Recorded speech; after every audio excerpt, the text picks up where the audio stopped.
Step into Value Zone. Value Zone. Hypermart. Button. అమ్మ 40 ఏళ్ల పైన సినీ జీవితాన్ని చూశారు. తర్వాత మీ దాంపత్య జీవితాన్ని కూడా దగ్గర 50 ఏళ్ళు చూశారు. సో ఒక విషయం చెప్పండి, అసలు దంపతులు ఇద్దరు, భార్యాభర్తలు ఇద్దరు కూడా అన్యోన్యంగా ఇద్దరి మధ్యన ఏ పొరపచ్చారు లేకుండా మంచిగా ఉండాలండి. ఎందుకంటే ఇవాళ రేపు అంతా ఎట్లా ఉంటున్నారు, భార్యాభర్త చిన్నదానికి గొడవలు పడడం, డైవర్స్కి వెళ్ళిపోవటం. డబ్బులు నావి ఎక్కువ నువ్వు తక్కువ అనుకోకుండా ఉండాలి, మనవే అనుకోవాలి. మగవాడు కానీ ఆడదు కానీ సంపాదన ఎంత అని కాదు, వాళ్ళిద్దరికీ మనస్ఫూర్తిగా మాట్లాడుకునే స్వేచ్ఛ ఉండాలి. ఎవరన్నా ఏమన్నా చెప్పినా నాకు తెలుసు మా ఆవిడ గురించి అనగలిగిన బ్రాడ్ మైండ్ ఉండేవాళ్ళు ఎప్పుడూ కలిసి ఉంటారు ఆకర్షణ వరకు. అలా ఒకవేళ లేదనుకో, పైగా అవసరాలకు పెళ్ళిళ్ళు చేసుకునే వాళ్ళు ఎక్కువ మంది ఉన్నారు. ఆ అవసరం పెళ్ళిళ్ళు ఎప్పుడు విడిపోతాయి. చాలా లవ్ చేసుకుంటాం అనుకుంటారు కానీ దానికి ఎక్కువ సంపాదనను, వాడికి ఎక్కువ సంపాదనను, తర్వాత వీడికి వెనక నుంచి బోళ్ళు ప్రాపర్టీ వస్తుంది, ఇట్లా ఏవో పిచ్చి ఆశలు ఉంటాయి. అవి రానప్పుడు ఆ బాధ దిగమింగుకోలేక విడిపోవడానికి కారణం వెతుక్కుంటారు. విడిపోవాల్సినంత ఏముంటుంది? ఇప్పుడు ఎక్కడైనా ఒక ఆడదే ఒక మగవాడే, వాడు తండ్రి అయితే ఒకడే, అన్నదమ్ముడైనా ఒకడే, కొడుకైనా ఒకడే, మొగుడైనా ఒకడే. ఆ ఒకడేగా మగాడు. డిఫరెంట్ ప్రేమలు కదా. ఇతను ఎందుకు ఈవిడ్ని స్వచ్ఛంగా ప్రేమించలేకపోతాడు, ఈవిడెందుకు ఇతన్ని స్వచ్ఛంగా ప్రేమించరు? ప్రేమ అనను నేను, అండర్స్టాండింగ్. అమ్మా ఒకళ్ళ మీద ఒకళ్ళు, అతని నుంచి ఈవిడికి వస్తుందనో ఈవిడి నుంచి అతనికి వస్తుందనో ఈ ఆశని తెగ్గొట్టుకోలేక వాళ్ళు తెగిపోతున్నారు. విపరీతమైన ఎక్స్పెక్టేషనే ఉండకూడదమ్మా, పెళ్ళికి ఉండకూడదు. ఒక మంచి భర్త, ఒక మంచి తండ్రి అలాగో మంచి భర్త కూడా అంతే. వాళ్ళు కూడా సంపాదించి కాపలా కాసి ఒకడికి ఇచ్చి పెళ్లి చేశారు. వీడు కూడా సంపాదించాలి, కాపలా గాయాలి, కాపలాగా ఉండాలి.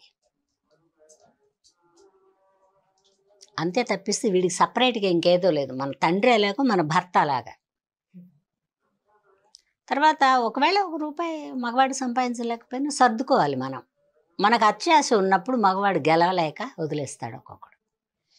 నాకు ఒక పెద్ద కారు, నాకు ఒక పెద్ద బంగ్లా, అదో ఆవిడకు ఉంది బంగ్లా, నాకు బంగ్లా లేదు, ఇట్లా రోజు అంటే భరించలేక నేను అసమర్థుణ్ణేమో అని వాడే అనేసుకుని వెళ్ళిపోతారు. ఒక్కొక్క మగవాడు ఉంటాడు, ఆ మంచిది కాదండి క్యారెక్టర్ అంటాడు. నీ దగ్గరికి వచ్చాక మంచిది కాకుండా పోయిందా? వాళ్ళ అమ్మా నాన్న దగ్గర ఉన్నప్పుడు మంచిదా? పైగా ఇష్టం లేకుండా మన వాళ్ళది కూడా తప్పు ఉంది. ఈ అబ్బాయి నీకు ఇష్టమా కాదా అని అడగరు. వాళ్ళకి బంగ్లాలు ఉన్నాయి, వాళ్ళ నాన్న చచ్చిపోతే ఇంత వస్తుంది, వాళ్ళ అమ్మ చచ్చిపోతే ఇట్లా పెళ్ళిళ్ళు చేస్తారు. అది తప్పు. ఈ అబ్బాయి నీకు నచ్చాడా లేదా? అబ్బాయి అనే సంపాదిస్తాడంట, రూపాయే సంపాదిస్తాడంట. నీది ₹1 ఉంది, అతనిది ₹1 ఉంది, ₹2 మీ ఇద్దరు జీవితాలు వెళ్తాయి అని చెప్పి ఎంతమంది తల్లిదండ్రులు పెళ్ళిళ్ళు చేస్తున్నారు నాకు అది చెప్పు. ముందే పిల్లకి ఏమీ ఒక ఐడియా రాకముందే మా అమెరికాలో చేసేవాడికి అయితే కానీ మా అమ్మాయిని ఇవ్వండి అనేస్తారు అని నేర్పించి వాళ్ళ మైండ్ చెడగొట్టి ఇంకెవడో వంకాయ గాడి పక్కన కూర్చోబెట్టి పెళ్లి చేస్తే వాళ్ళు చేసుకుంటారా? చెప్పు. అందుకని ఏంటంటే పెళ్ళి అనబడేది అసలు స్వర్గంలో నిర్ణయించినాయి. ఇప్పుడు పెళ్ళిళ్ళు దరిద్రం. మరి ఒక ఆడదానికి 2 3 పైన రాస్తున్నాడో ఏం పాడో కాదురా, మనం గబిక్కిని అనలేము. ఒక్కో ఫంక్షన్లో ఒక్కొక్కళ్ళు కనపడతారు, నవ్వు వస్తుంది నాకు. అప్పుడు ఒక అబ్బాయిని చూసినట్టున్నావే, నా కన్ను చెదిరిందా, ఈ అబ్బాయి ఆ అబ్బాయి అనుకుంటాను నేను. అప్పుడు అనుకుంటా, ఓరి భగవంతుడా 2 3 రాస్తున్నావా, అప్పట్లో ఒకడినే రాసేవాడివి. కానీ ఇప్పుడు అమ్మాయిలు అంత అవకాశం ఇస్తున్నారా తల్లిదండ్రులు? అంటే ఉంది, తల్లిదండ్రులకు అవకాశం ఉంటుంది. నువ్వు ఆ మాట అనమాక, అయ్యే భలేదానివే. చెడుని తొందరగా తీసుకుంటారు. తల్లి స్వార్థపరాలనుకో, నీకు పెద్ద జీతమే, వాడేంటో ఆనందం సంపాదిస్తున్నాడు, ఏమిటో వాడి మాట మీద నడుస్తున్నాడు నువ్వు అని 4 సార్లను 5వ బొరకెక్కుద్ది. అలాంటి తల్లిదండ్రులు ఉన్నారు. స్వార్థపరులైన తల్లిదండ్రులు. ఏది చూడు నువ్వు అమ్మాయి, ఒక చెడిపోవడానికి ఒక బాగుపడ్డానికి ఆ పుట్టుక, ఆ మాతృక ఉందే మట్టి, అదే అమ్మ. ఆ అమ్మని బట్టే జీవితం వస్తుంది. వీళ్ళు హింస పెట్టకూడదు. వాళ్ళ జీవితం వాళ్ళకి 20 ఏళ్ల తర్వాత పెళ్లి చేస్తే వాళ్ళని వదిలేయాలి. అలాగా ప్రతి దాంట్లో వీళ్ళు ఇన్వాల్వ్ అవ్వద్దు. వీళ్ళు ఇన్వాల్వ్ అవుతారు. పైగా ఏం జరిగింది, ఈ సెల్ ఫోన్ వచ్చినాక మరీ దరిద్రం వచ్చింది. అదే చెప్తా, ప్రతిదీ ఫోన్లో. పొద్దున్నే లేచి ఏం చేస్తారు, 3 పెళ్ళాం 8కో 7కో పోనీ ఆడే కాఫీ పెడతాడు, లేకపోతే ఇదే కాఫీ పెట్టి దేవుంది. 2 ఉన్నప్పుడు గొడవే లేదు. లేవలేదా ఇంకా అనేమో వాడి తల్లి అడుగుద్ది. వాడు ఇంకా పడుకొని ఉన్నాడు, అంత పెద్ద కష్టం ఏం చేసి వచ్చాడంట అని దీని తల్లి అడుగుద్ది. నీకు ఇంకా వేరే శత్రువులు ఎందుకు? వాడికి కన్న తల్లిదండ్రుల శత్రువులు వీళ్ళిద్దరూ కలిపి పెడగొడ, నలుగురు కలిపి ఇద్దరిని పెడగొడతారు. బ్లంట్గా నా అభిప్రాయం అది. కష్టం సుఖం ఉంటుందమ్మా, పొద్దున్నే లే, ఫోన్లే అబ్బాయి వెళ్ళపోతే ఏం పోయింది ఈ పూట అని అన్నా చెప్పగలిగిన వాళ్ళు ఉండాలి. లేదంటే అసలు ఇన్వాల్వ్ అవ్వకుండా అన్నా ఉండాలి. ఈ రెండూ చేయకుండా ఇప్పుడు ఎవరూ లేరు. పైగా మా పిల్లలకు అన్యాయం జరిగిందండి అంటారు, ఇది కూడా తప్పు అంటాను నేను. మా అమ్మాయి చచ్చిపోయిన దాకా వాళ్ళ ఇంట్లో ఏం జరిగిందో నాకు తెలియదు, చచ్చిపోయినా కూడా ఏం జరిగిందో నాకు తెలియదు. మా అమ్మాయి నాకేది చెప్పాల, నేను ఎప్పుడు అడగల. మీ అత్తగారి ఇంట్లో ఏం వండుకుంటారు ఏంటంటే పక్కనే నా ఫ్లాట్ ఇది, వాళ్ళ ఫ్లాట్ అది, వాళ్ళ ఇంట్లో ఏం వండుకుంటున్నారో నాకు తెలియదు, సత్యంగా చెప్తున్నాను నేను.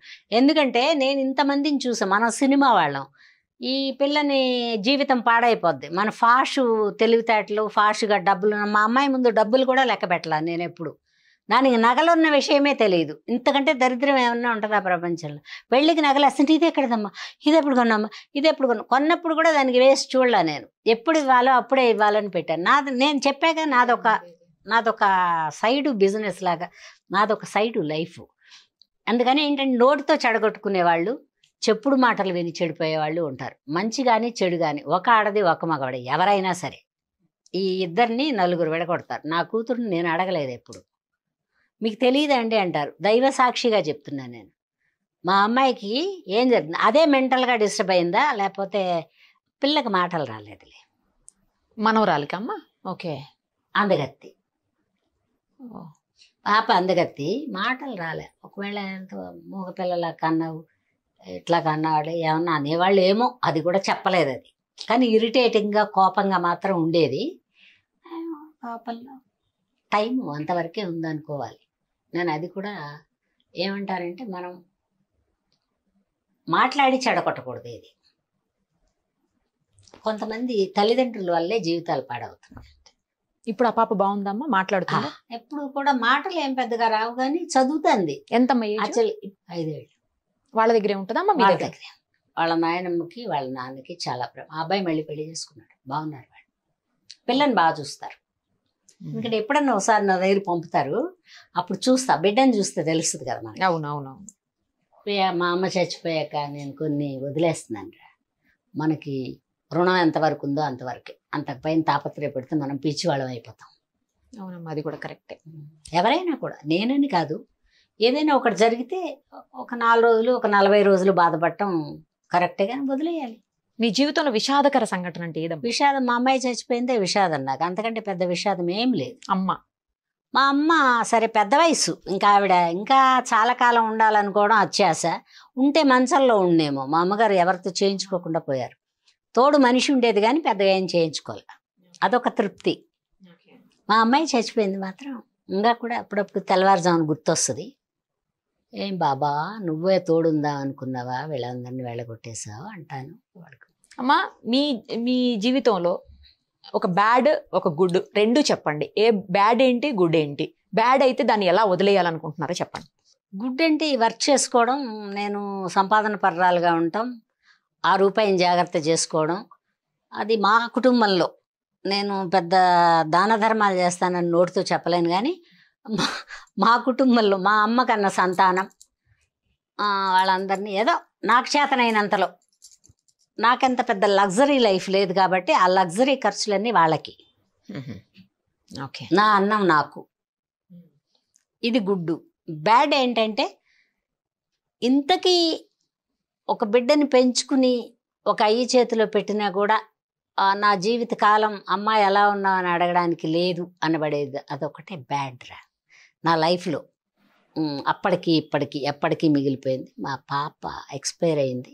ఉంటే దానికి ఇంకో బిడ్డ కూడా ఉండేవాళ్ళు, 2 పిల్లలు.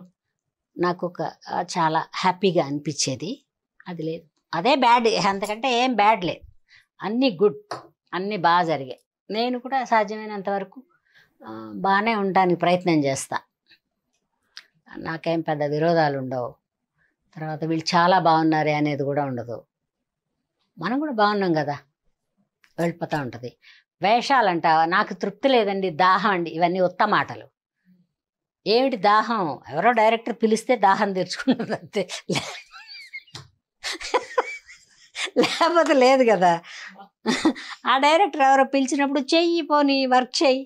అక్కడేమో గుటకల మింగుడు, టైంకి వెళ్ళకపోవడాలు, వాళ్ళు విసుక్కోవడాలు, ఇవన్నీ. అందుకని దాహము లేదు, కష్టము లేదు, ఇష్టం ఉంది. ఎంతకాలం ఉన్నా పని చేస్తాను నేను. ఇప్పటికి కూడా నా పనులు నేను చేసుకుంటా. చాలామంది అడుగుతారు, మీ కాళ్ళు ఉన్నారా, వీళ్ళు ఉన్నారు, ఎందుకు అడ్డం? ఎవరైనా 2-3 మనుషులు ఉండే ఇంట్లో 2 మనుషులు అడ్డం బయట వాళ్ళు.